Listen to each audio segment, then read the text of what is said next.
இப்போ 100 நாள் வேலை 150 நாளுக்கு குடுக்குறேங்கிறாங்க. அன்னைக்கு சொல்லியிருந்தாங்கன்னா பரவால்ல. 10 வருஷத்த ஆண்டாங்களா, அப்போ சொல்லியிருந்தாங்கன்னா பரவால்ல. இப்போ சொல்றாங்க. சம்பளமும் சேர்த்து தரமாட்டாங்களாம். இவிங்களா எல்லாம் ஏற்பாடு பண்ணிக்குவாங்களாம். மறுபடியும் இவிங்களா இது பண்ணுவாங்களாம். எப்படி? இவிங்களுக்கு தேவைங்கன்னா ஜனங்ககிட்ட வந்து விழுவாங்களாம். இல்லைன்னா தூரத்துல தள்ளி போயிருவாங்களாம் ஜனங்கள் விட்டாக்கிட்ட. வீடு கட்டி தருவாங்கன்னு வீடு எப்போ கட்டணும்? அதுக்கு முன்ன நீங்கள் கட்டியிருந்தீங்கன்னா, நீங்கள் எது பேசினாலும் பரவாயில்ல. கட்டாமல் நீங்கள் எதுக்கு பேசுகிறீங்க? ஜனங்களுக்கு 5000 கொடுக்குறேன், 10,000 கொடுக்குறேன், வீட்டை கட்டுற, வாசலை கட்டுற, அதை பண்ணுறேன், ஏன் இதெல்லாம் அதுக்கு முன்ன செய்யலாமே?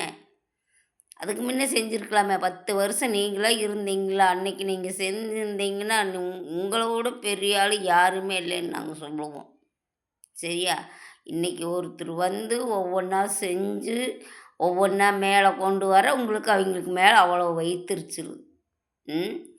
எதுக்கு இந்த வைத்தறிச்சல்? ஒருத்தருக்கு ஒருத்தர் பொல்லாப்பு. மக்கள்கிட்ட போய் மக தீர்ப்பும்பாங்க. அந்த மாதிரி மக்கள் பார்த்து தான் செய்யணுமா ஒழிஞ்சு நீங்கள் இல்லை. அதே மாதிரி அவங்களே வந்தாலும் சரி, நீங்களே வந்தாலும் மேலே ஒருத்தன் இருக்கிறான். அவனை எழுதுனாத்தான் உங்களோட எழுத்து சின்னதா பெருசாங்கிறதே தெரியும்.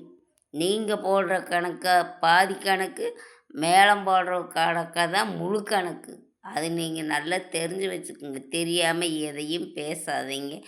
அத்தை விதியாக பேசி பழகாதீங்க. என்னத்தை நீங்கள் வந்தால் ஒன்றும் செய்ய போகிறது கிடையாது. அதெல்லாம் எம்ஜிஆரோட போயிடுச்சு. ஜெயலலிதா அம்மாவும் பாதிக்கு பாதி முழுசாக அந்த சசிகலா அம்மாவுக்கு பூரா துணிச்சுட்ருச்சு. ஜனங்களுக்கெல்லாம் கிடையவே கிடையாது. நீங்களும் அந்த மாதிரி தான் செய்வீங்க. சரியா? இது பார்க்குறீங்க